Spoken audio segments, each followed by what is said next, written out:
Merhaba, iyi günler. Bugün Cumhurbaşkanı Erdoğan'ın çok kullandığı bir deyişten hareketle bir yayın yapmak istiyorum. O birçok konuda kendi siyaset üslubunu özetlerken diklenmeden dik durmak olarak özetliyor. Bu aslında çok iyi bir tabir. Ama baktığımız zaman özellikle dış politikada tam tersi bir durumla karşı karşıyayız. Burada bir diklenmeler yaşanıyor ama daha sonra gelen cevap üzerine o politikada ısrar edilemediği, bu öteden beri yaşanan bir olay aslında. Suriye politikası bunun en bariz örneği. İlk aşamada Suriye'de iç savaş ilk çıktığı andan itibaren Türkiye'nin aldığı pozisyonlar, yapılan açıklamalar artık böyle unutulur gibi oldu ama birazcık arşive gidersek çok da geçmişe değil tabii. Ve bugün yapılan açıklamalar arasında çok büyük fark görürüz ve ilk aşamada büyük oynadı Türkiye. Çok iddialı çıkışlar yaptı, çok diklendi özellikle Esad rejimine karşı ve ona destek verenlere karşı ama şu aşamada gelinen noktada bu pozisyonun çok çok uzağında hatta 180 dereceye yakın dönüşler olduğunu görüyoruz. Rusya ile kriz, uçak düşürme krizi bunun en açık örneklerinden birisiydi.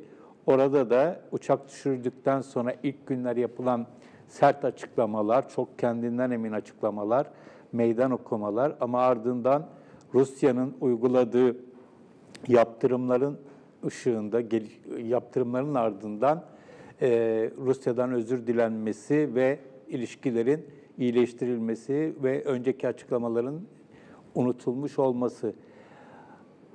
Bu örnekleri çoğaltmak mümkün. Şu anda Amerika Birleşik Devletleri ile yaşanan Rahip Brunson olayı da bir anlamda böyle.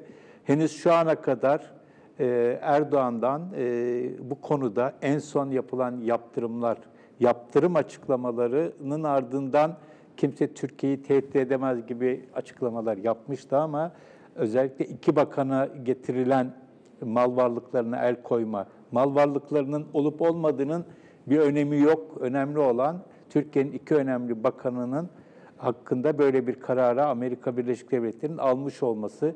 Şu ana kadar herhangi bir şey yapılmadı. Çok yüksek perdeden bir şey yapılmadı. Ancak başında bu olay daha Brunson gözaltına alınır ve yargılanması başlarken bir iddia vardı, bir meydan okuyuş vardı. Ama şimdi o meydan okuyuş yürümüyor. Bunu görüyoruz. Ve Hollanda ile daha önceki yaşanan bakan krizinde, bakanın Hollanda'ya sokulmaması vesaire gibi olaylar üzerinden yapılan açıklamaları hatırlayın. Oradaki meydan okuyuşları hatırlayın. Ey diye başlayan ya da sen kimsin diye devam eden açıklamalar. Amerika Birleşik Devletleri'ne karşı böyle bir şey görmedik. Görecek de değiliz anlaşılan. Ve zaten bugün Pompeo ile Mevlüt Çavuşoğlu'nun görüşmesinin ardından, Singapur'daki görüşmenin ardından tarafların sorunları çözmek için çalışmaya devam edecekleri gibi çok yumuşak bir açıklama geldi. Burada bunu bir basit bir kelime oyunu olarak tarif etmek istemiyorum. Burada çok ciddi bir sorun söz konusu. Türkiye özellikle dış politikada bir dönem etkili olan bölgesel güç olma iddiası, liderlik iddiasıyla beraber çok ciddi bir takım meydan okuyuşlara yöneldi. Ama sonuçta şu ya da bu nedenle bu politika tabii ki esas olarak bu meydan okuyuşların yanlışlığı sonucunda bunların hemen hemen çoğunda geri adım atmak zorunda kaldı ama bu süre içerisinde çok ciddi bedeller ödendi. Şimdi demin sözünü ettiğim mesela Hollanda ile olan krizin ardından da aradan geçen bir süre sonrasında Hollanda ile artık karşılıklı bir anlaşma yoluna da gidildi, bereket. O tarihteki Avrupa ülkeleriyle, farklı Avrupa ülkeleriyle yaşanan krizlerin büyük bir kısmı aslında iç siyasete yönelik krizlerdi ve bunlar belli bir süre sonra artık ihtiyaç kalmadıktan sonra geri çekildi. Bu tür sonuç alınamayan meydan okuyuşlar, diklenmelerin ardından atılan geri adımlar Türkiye'de tam anlamıyla bir özgür bir medya ortamı olmadığı için, medya büyük ölçüde siyasi iktidar tarafından denetlendiği için çok gündeme gelmiyor ya da hiç gündeme gelmiyor. Bunların fikri takibi yapılamıyor. Özellikle bir takım şeyler hatırlatılmıyor. Tam bir dündür, bugün bugündür olayı yaşıyoruz. Burada yalnız başka bir husus var, o da şu. Muhalefetin de aslında özellikle de ana muhalefet partisinin de benzer bir tutumda olduğunu söylemek pekala mümkün. O da mesela CHP'nin son dönemde yaptığı en etkili yürüyüşlerden birisi, en etkili faaliyetlerden birisi adalet yürüyüşüydü. Gerçekten siyasi gündemi etkiledi, hatta belirleyebildi bir süreliğine. Ve buradaki temel argüman bence doğru bir argümandı. Türkiye'de bağımsız ve tarafsız bir yargının olmadığıydı. Enis Berberoğlu olayından hareketle yapılmıştı. Ama adalet konusunda şikayeti olan her kesimin açık ya da örtülü desteğiyle bayağı etkili bir hareket olmuştu. Ama şimdi bakıyoruz, Brunson olayından sonra CHP de İktidar Partisi ile beraber aynı pozisyonu alıyor. CHP lideri de işte Amerikalı iki bakanın benzer şekilde cezalandırılması gibi abes önerilerle bu milli ve yerli koroya katılıyor. Böyle bir telaş var. Yani iktidara yönelik diklenmelerinin ki büyük ölçüde zemin olarak baktığımızda, kalkış noktası olarak baktığımızda haklılık payı içeren birçok, özellikle demin sözünü ettiğim adalet konusunda, ama bir aşamadan sonra pozisyonunu değiştirip tamamen bambaşka bir çizgiye doğru evrilebiliyor.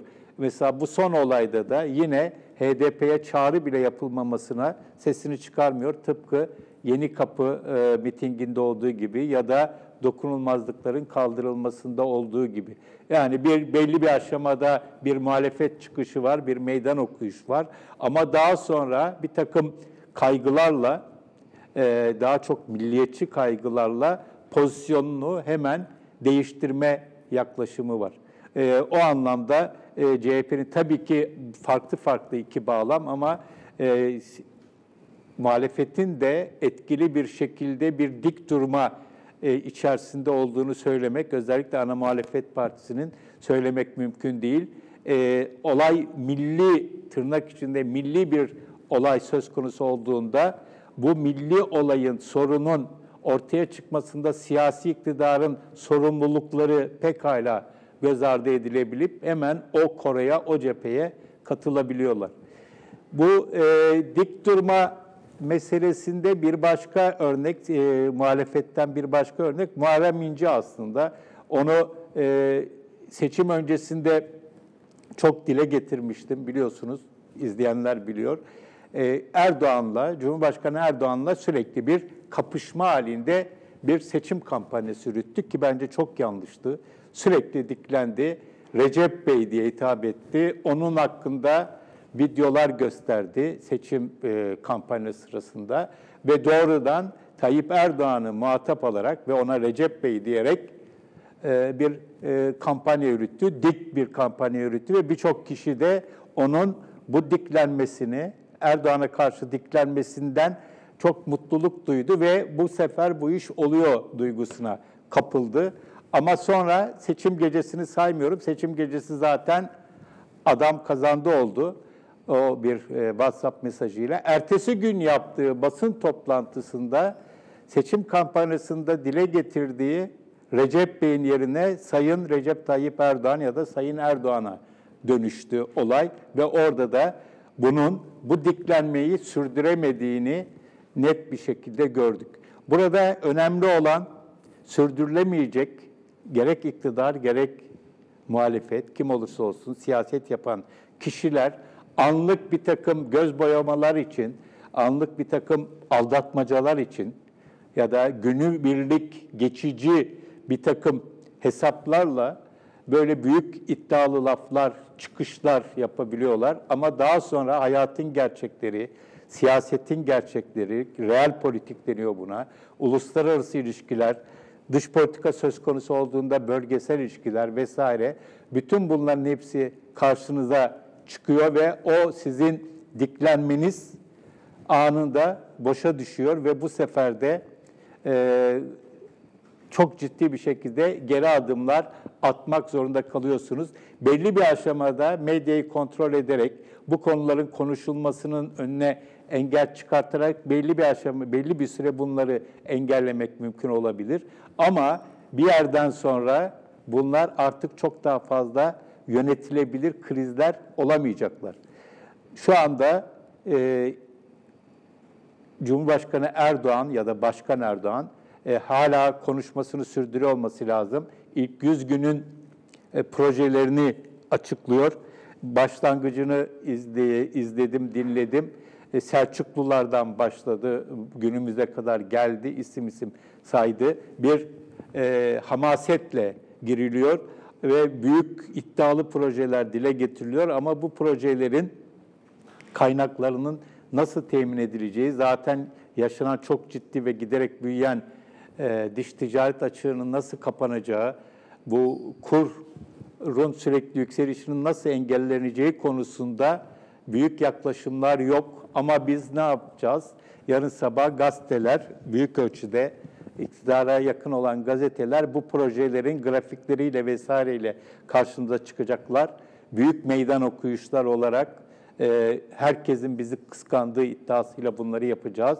Ama daha sonra, aradan zaman geçtikten sonra Türkiye'nin ekonomik sorunlarının çözülemediğini, bu tür yaklaşımlarla çözülemediği gerçeğini, ki bugün zaten büyük ölçüde yaşıyoruz, göreceğiz. Ama onu da yine medya üzerinden başka yollarla örtmek veyahut da daha baskıcı, daha otoriter bir sistemle bu tür itirazların önüne geçmek isteyecekler. Böyle bir kısır döngü içerisinde gidiyoruz.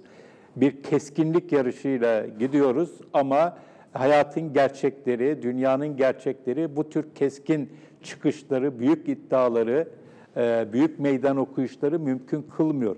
Türkiye şu haliyle, bugünkü haliyle, kendi içerisindeki kutuplaşmasıyla, hukuk devletinden alabildiğine uzaklaşmasıyla, temel hak ve özgürlükler konusundaki çok ciddi sorunlarıyla bu büyük iddialı çıkışları yapabilecek bir ülke değil. Ne kadar iddialı çıkış yaparsanız, meydan okuyuş yaparsanız o kadar büyük geri adım atıyorsunuz. İktidarıyla, muhalefetiyle ülkemizin hali maalesef böyle. Evet, söyleyeceklerim bu kadar. İyi günler.